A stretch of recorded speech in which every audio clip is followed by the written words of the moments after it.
What's up, everybody? Today we're back at it again with another review.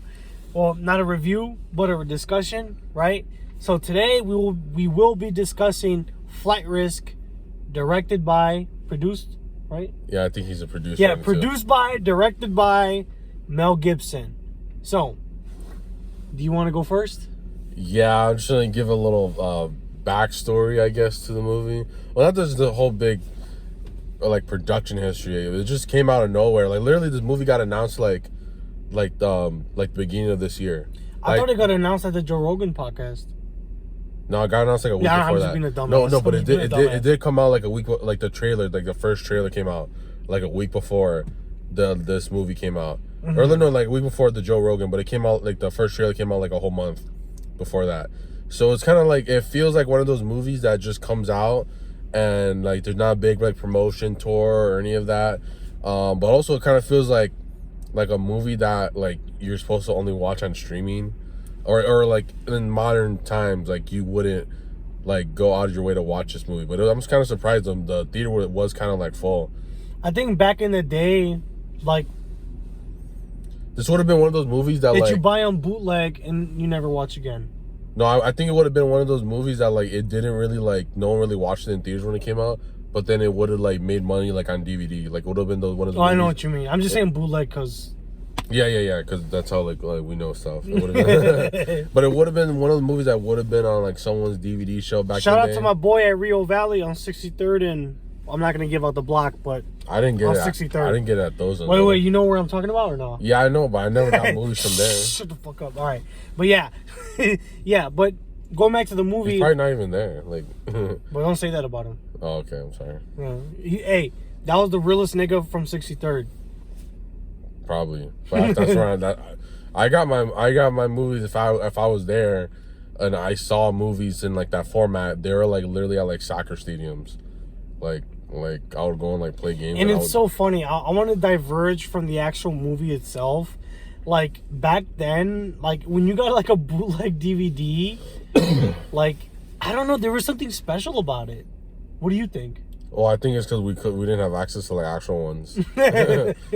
It's like we save money on buying the DVD and going to the theater by buying the bootleg copy. Yeah, and I guess there's some like, well, to me, what felt special about that is that, at least after I found out about like, you know, like torrenting or whatever, I kind of went like whatever. But it was just. But back then, niggas didn't know about torrenting. No, but people still don't know. Like the people still buy it now. They don't know about it, but they still buy it anyways.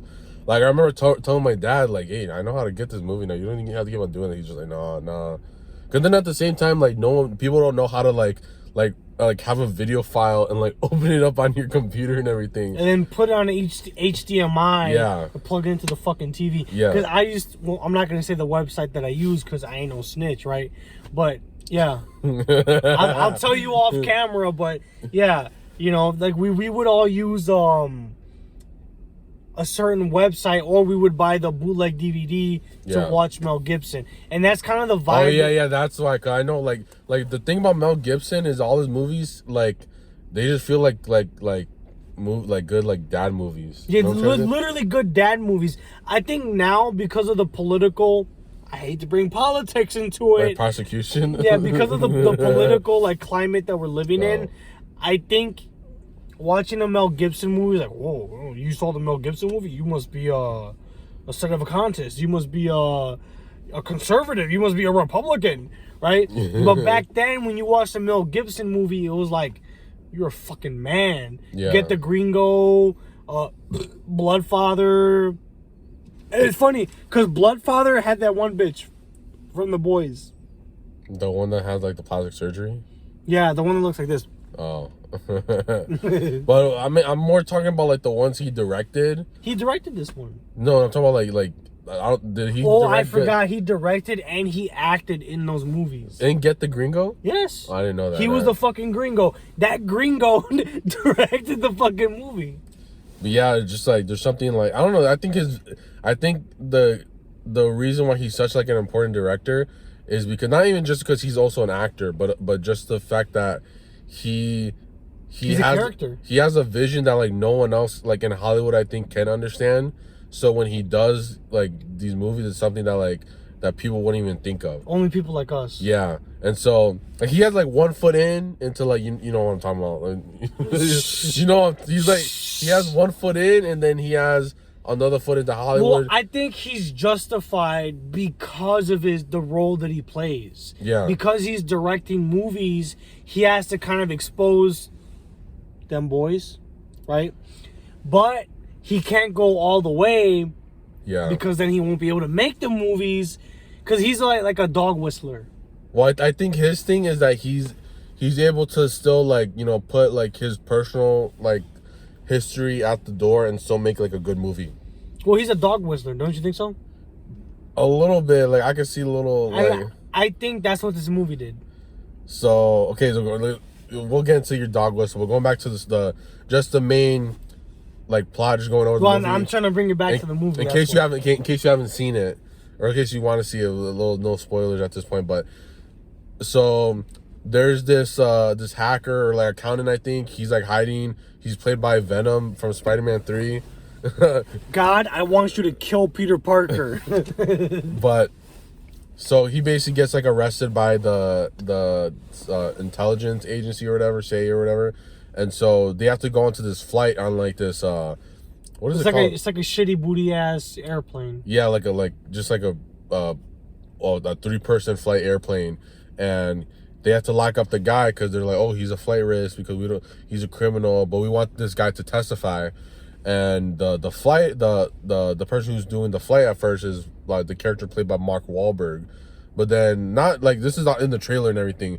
They realize, oh, this guy's a criminal. He's like he knows how to fly a plane, but like that's like all he could do. So basically, the whole movie is basically these guys stuck on a plane for like an hour, and they're just trying to get to where they're supposed to go. They're trying to land the plane. They're trying to land the plane so that this guy can confess. And so on that part, like I guess what people were complaining about was that, or I don't know if this is necessarily what they're complaining about, but this whole movie is basically only in like one scene, and I kind of like that. I like it when there's limits to like where people can go or like. Can I stop you real quick? Yeah. I love how people complained. If this complaint is as big as you say it is, Yeah. I love how they complained about this whole movie taking place in literally in a fucking plane. Yeah. But when The Whale took place in a fucking apartment with some fat piece of shit, right? Yeah. Everybody was like, "Oh, this is artistic. This is fuck." You know what I mean? This is Yeah. art. They're trying to tell a story that we're not understanding. Well, that's what I feel with this one. I feel like, Like we got it because Yeah. we're initiated. yeah, but it's also just like because not to get ahead of ourselves, but like after we got out of this movie, like I just see all these like negative reviews or like people giving it like 5 out of 10s and saying it's like an average movie. And I mean, it was an average movie in some regard, but it was still a good movie. I think it was an average movie. Well, no, I think it was an average movie in a good way. I don't think it was an average Yeah. movie like I wouldn't have gone to see it. But like, no, I think this is a movie you would have loved to take your mom to, well, not just your mom, but your dad, your mom, your parents, your girlfriend, your wife. This is a good movie to take the family to. It's just a thriller. It's just a thriller. Yeah. That's all it is. And that's what movies need to go back to. We need to go back to watching movies that Like it's just a fucking action Yeah, story. they're That's not. it. It's not like a 3-hour like fantasy, Fucking like whole three- big world. It's trying to tell a larger story about how women can drive fucking planes. Yeah, that's what this movie really is. It's just like a throwback. I think if anything, it's a good movie, and then it's a throwback, and it's just like an enjoyable movie. Like I don't think it's really that deep, but I what I did like about the movie is that because the main character is a female character, and I like that she isn't like perfect. Like obviously they have the fact that she's a woman, so she doesn't have like all this strength. Because there's this thing in movies I don't like where I think everybody doesn't like it. I know. well, I know what you're leading some people into. some people are like blinding. They don't really think about it. But I don't like this thing in movies where like women are just like as powerful as men. Well, I think the issue is that it's not so much that they can fight. or they can make the strong decisions. Yeah. I think the issue is that they make all these strong decisions. They have these feats of what is it? Feats of athleticism. Yeah. That's not just equal but better than men. Yeah, right? they try to overcompensate They too. overcompensate, and they don't. My problem is that they don't play into like the things that like females are actually good at. like compassion. She had a lot of compassion for Venom. Yeah. I call him Venom. I forgot what the fuck his name was. But in the movie, she had a lot of fucking compassion for Venom. Yeah, but also this movie, like her character, it did acknowledge that like she wasn't perfect and that she was actually like a fuck up on some level, which She fell for him. She fell for the serial killer. And it's funny because women love serial killers. Well, I think with her, it was like a sense of like, at first she was like trying to be like paranoid, but at the same time she was trying to be like agreeable. And she was attracted to him. I think she was attracted to Mark Wahlberg.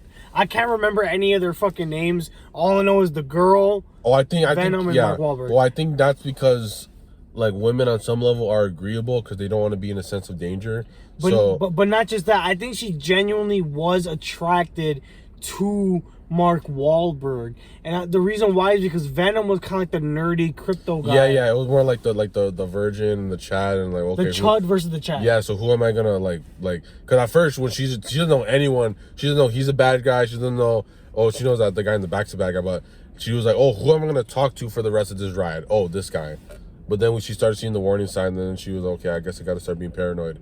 But and then the whole movie just started being like the other characters who were on the phone. It felt like everyone else, to me, it felt like everyone else was like a bad guy too on some level, because they're either like hiding stuff from her or they're like this is like a whole setup and everything. So I would have been like way more paranoid in that scenario. But yeah, I just like that they acknowledge her feminine nature. Yeah, and that she can't like totally take out this big like hulking psychopath. And I also like that Mark Wahlberg's character, because he doesn't actually have a name in the movie. Yeah. Like he takes the identity of someone else, but like he never says his name. So I like that he's actually just like straight up a bad guy. Like they try to make the other guy sympathetic, because even though no, he wasn't necessarily a bad guy. He was just like an accountant that had like information. Literally, that was it. But yeah, they don't try to make this guy like straight up like a psychopath. And I think I heard an interview. I think this was in the Joe Rogan interview. He was saying that like Mel Gibson. He was saying like that Wahlberg, he can like channel this like anger and like this like menace. And I know that Mel Gibson also has like some like he has like problems with like anger here and there. You would know if you listen to the phone calls he had. So I think they both kind of channeled that like because they have that masculine energy. Yeah. And the problem is that a lot of guys in Hollywood, they don't have that masculine energy that they could tap into. That's why like we're never gonna see an angry Tom Holland. Let me be more specific. We're never gonna see an angry Spider-Man. And I know Spider-Man gets angry in the comics, right? And he does some fuck shit, right? Yeah. You're never gonna see that. Why? Because Tom Holland is a homosexual, right? He's a homosexual, so you're never going to see that in the Spider-Verse, in the MCU Spider-Verse. You're never going to see that because he has nothing to tap into. And Mel Gibson and Mark Wahlberg. Mel Gibson should be Spider-Man.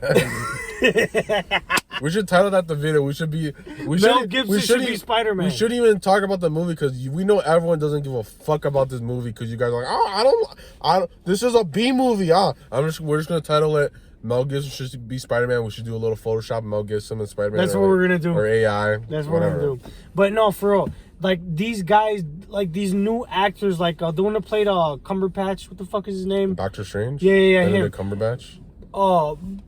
Robert Downey Jr. A lot of these guys, they don't have that fucking masculine fucking energy to tap into. It's like in Bloodfather, when he fucking breaks that fucking shotgun. He's like, ah, right?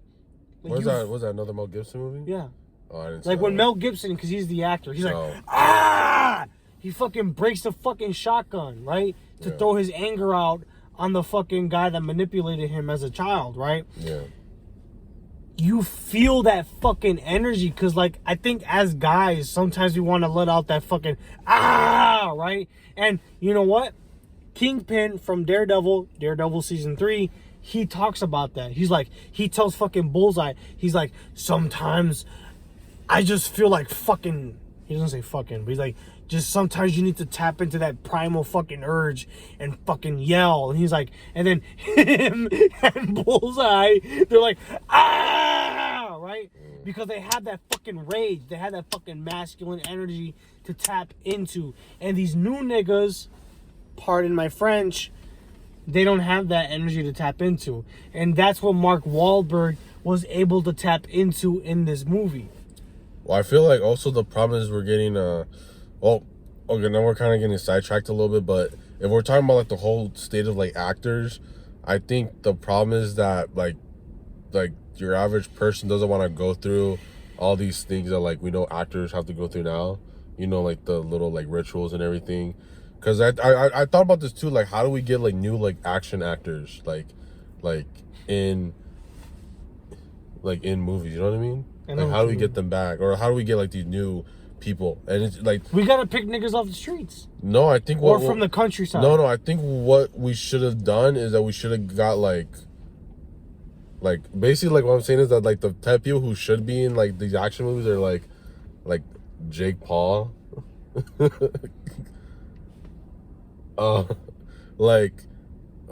else? Like any okay, I'm gonna be some more palatable. Maybe some of these like UFC guys. Like, okay. You know what I'm trying to say? Like the guy on the recent Jake Shields podcast? Yeah, we should. What the fuck was his name? Brian Mitchell. Yeah. Like we should be getting like those, because those guys are already like, they already have like muscle and everything, and they're already like very masculine. Sean Strickland. Yeah, because we should get Sean Strickland for the American History X remake. I mean, well, the only problem is that like who's another guy that was because remember, like the old ones used to be like Schwarzenegger, like Stallone, like those type of guys. That's where they came from. But I don't think these people now, they don't want to be stuck in like a whole like movie deals. They just like hate that, like they probably hate the idea of doing movies, and they don't have that like that vision. So I don't like, that's why I say like someone probably like Logan Paul or Jake Paul, they would probably be more like eligible, because they're already like, again, if we're talking about like, I would rather just have Tom Holland. That's what I'm saying. Is that's why people would rather have Tom Holland. So basically, masculinity is dead. Yeah, unless we start making like Daily Wire movies and we start having well, not even that guy we're talking about, because they would be like, oh, I don't want that guy. He's too much. Yeah, because I guess for now we're gonna just get movies from Gina Carano. Those are the only ones, except for this one. This movie was good. I do actually recommend watching this movie. Yeah, Jokes aside, political commentary aside, it was a good movie. It's a great action movie. If you want to watch it with your girl, with your parents, with anybody, I highly recommend it. Yeah. Like, share, subscribe, and stay tuned for more. Christ is Lord.